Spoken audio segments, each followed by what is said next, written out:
एक बार माँ जगतजननी जगदम्बा अम्बा पार्वती जी ने शिव जी से कहा, बाबा मैं सती बनकर प्रगटी थी, सती बनकर मेरा जन्म हुआ था और अंत में मैंने अपने प्राणों को छोड़ दिया, मुझे मोक्ष मिल गया। बहुत सावधानी से कथा को श्रवण करिएगा। आज कथा का विराम दिवस है। कहते हैं मेहमान जाते जाते अपने घर के बच्चों को कुछ देकर जाते हैं, उसी तरह कथा के विराम में आने वालों को मेरा महादेव भी कुछ देकर विदा करता है।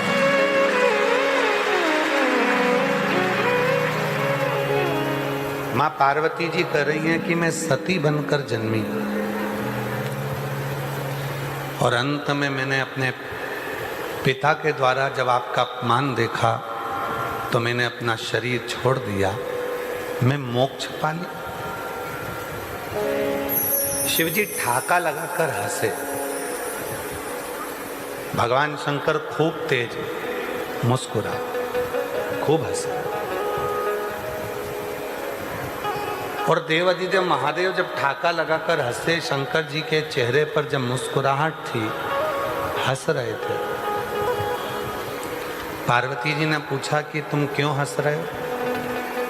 शिव जी कहते हैं मेरे हंसने का कारण केवल इतना है कि तुम कह रही हो कि मैं मर गई, प्राण छूट गए और मैंने मोक्ष पा लिया, मुझे मोक्ष मिल गया। शिव कहते हैं पार्वती, आत्महत्या कर लेना मोक्ष नहीं है।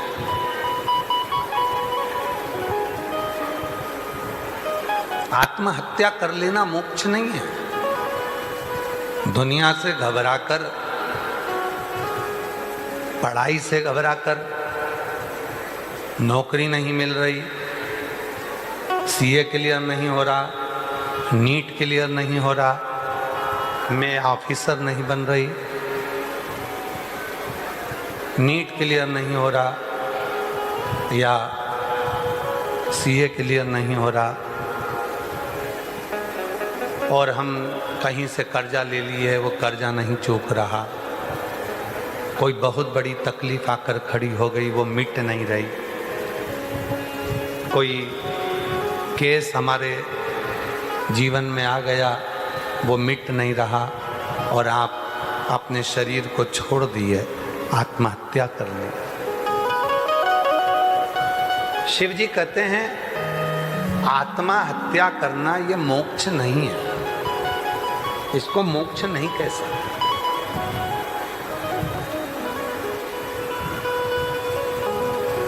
यह आत्महत्या मोक्ष में नहीं गिनी गई है। अपने प्राणों को छोड़ देना, जब अवस्था पूरी होगी, नौकरी पूरी होगी तो रिटायरमेंट अपने आप मिलता है। आपको कहना नहीं पड़ेगा कि मुझे रिटायर करो, नौकरी पूरी हुई, उम्र पूरी हुई और रिटायर हो गए। उसी तरह समय पूरा होगा तब जाना। आत्महत्या कर लेना इसको मोक्ष नहीं कहा पार्वती। मोक्ष किसको कहा? कई लोग कहते हैं गुरुजी हम तो बहुत परेशान हो गए, मर जाएं तो मुक्ति मिले। ऐसे मुक्ति मिलती होती तो सभी ना मर जाते।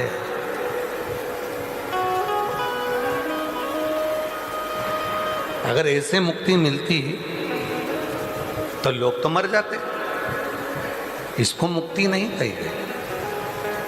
मुक्ति किसको कही गई? मोक्ष किसको कहा गया? आत्महत्या कर लेना इसको मोक्ष नहीं कहा गया। मर जाना इसको मोक्ष नहीं कहा गया। मोक्ष किसको कहा गया? आत्महत्या करने की जगह अपने भीतर के अहंकार का, अपने भीतर के काम का, अपने भीतर के क्रोध का, अपने भीतर के लोभ का, अपने भीतर की आसक्ति का, अपने भीतर की वासना का हत्या कर देना, इसको मोक्ष कहा गया। अपने भीतर की जो आसक्ति,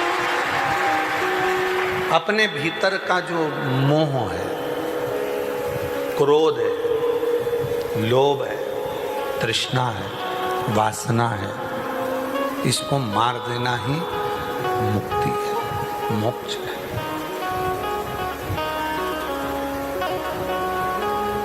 और शिव का भक्त तो, अगर कोई शंकर भगवान का सच्चा भक्त है ना, तो वो मरना ही नहीं चाहता। लंकापति रावण को देखो, शंकर का भक्त था, मरना ही नहीं चाह रहा था, मेरे को मरना ही नहीं। शिव का भक्त मरना नहीं चाहता। किसी ने पूछा क्यों, तो कहा मर जाऊंगा तो बैकुंठ में जाकर करूंगा क्या, जीवित रहूंगा तो महादेव को एक लोटा जल तो चढ़ाता रहूंगा। मरना, मैं मरना नहीं चाहता। शिव का भक्त, शंकर भगवान का उपासक मरना नहीं चाहता। वो भीतर के अहम को, भीतर की तृष्णा को, भीतर की आसक्ति को, भीतर के काम को, भीतर के लोभ को भीतर की भीतर मार देता है। मार, मोक्ष नहीं है आत्महत्या कर लेना। आत्महत्या को मोक्ष नहीं कहा गया, मुक्ति नहीं कही गई।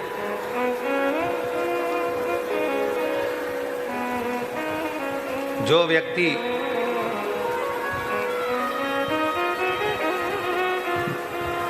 दिन की ड्यूटी नहीं कर पाता तो उसको रात की ड्यूटी में लगाया जाता है। अगर उसने 3 घंटे की ड्यूटी करी और जो समय बचा तो उसके ओवर टाइम कराया जाता है। अगर हम और आप विचार करें कि मृत्यु आने पर मोक्ष मिल जाएगा तो ये गलत है। इसको मोक्ष नहीं कहा गया। मोक्ष किसको कहा गया? भीतर के अहंकार को मार देना। कई बार ऐसा भी होता है कि ऊंचे ऊंचे पद पर बैठ जाते हैं और अपने भीतर के अहम को नहीं मार पाते। प्रवचन देना, कथा करना सरल है, पर उस प्रवचन को, उस कथा को अपने अंदर उतारना दुनिया का सबसे कठिन काम है। सबसे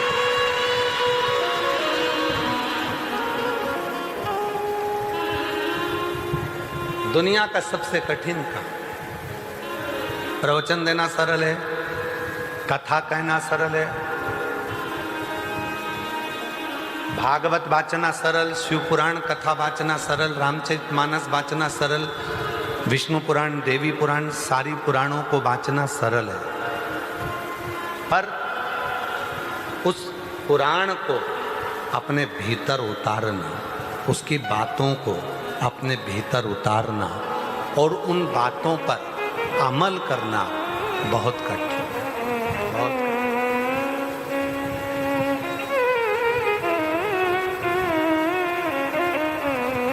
बहुत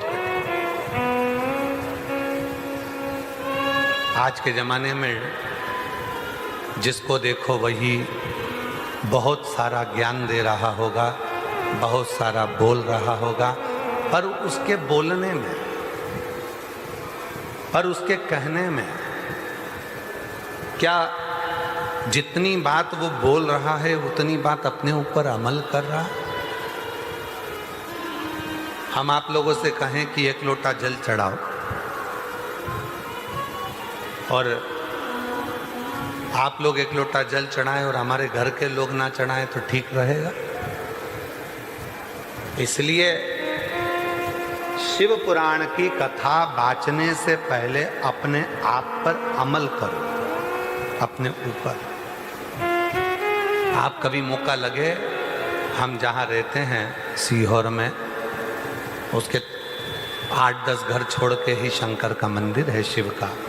हमारे घर का चाहे छोटे से छोटा बच्चा हो, चाहे बूढ़े से बूढ़ा व्यक्ति हो, रोज प्रतिदिन 1 लोटा जल लेकर शंकर के मंदिर जाते हैं और शिव को जल चढ़ाते हैं। प्रतिदिन जल चढ़ाएंगे, लेके आएंगे, घर के सभी सदस्य को देंगे, आचमन होगा, प्रोक्षण होगा, घर में छीटा जाएगा। घर की धर्म पत्नी भी जाएगी, वो भी जल लाएगी, छोटा भाई जाएगा, वो भी जल लाएगा, भांजा जाएगा तो वो भी जल लाएगा, भांजा बहू जाएगी तो वो भी जल लाएंगे, बेटे जाएंगे तो वो भी जल लाएंगे, छोटा बेटा जाएगा तो वो भी जल लाएगा, बेटी जाएगी तो वो भी जल लेकर आएगी। नियम है। क्यों? किसी की सामर्थ्यता नहीं है जो तुम्हारे आने वाले समय को बदल दे। आने वाले समय को तो वो 1 लोटा जल और शंकर का चढ़ा हुआ जल ही बदल कर दे। किसी की सामर्थ्यता नहीं जो उसको बदलेगा तुम्हारा 1 लोटा जल।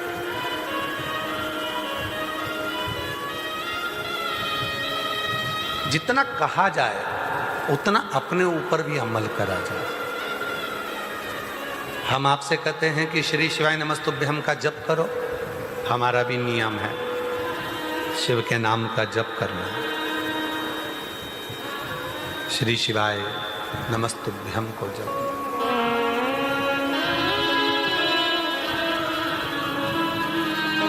जितना जपोगे उतना मिलेगा।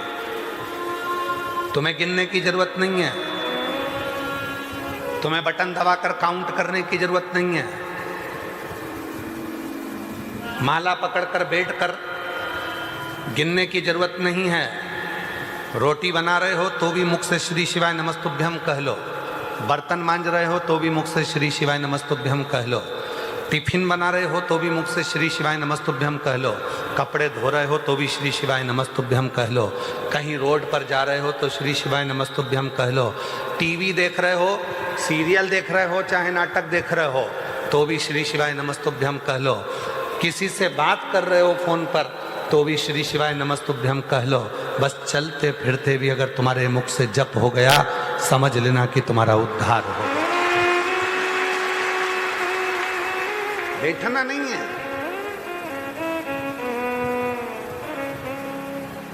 भगवान शंकर के मंत्र का उच्चारण करते रहोगे, शिव को अपना मानकर उसको भजते रहोगे, तब वो शिव के मंदिर में जो शिवलिंग है, उस शिवलिंग पर जल चढ़ाते ही तुम्हारी समस्या का हल होना प्रारंभ हो जाएगा।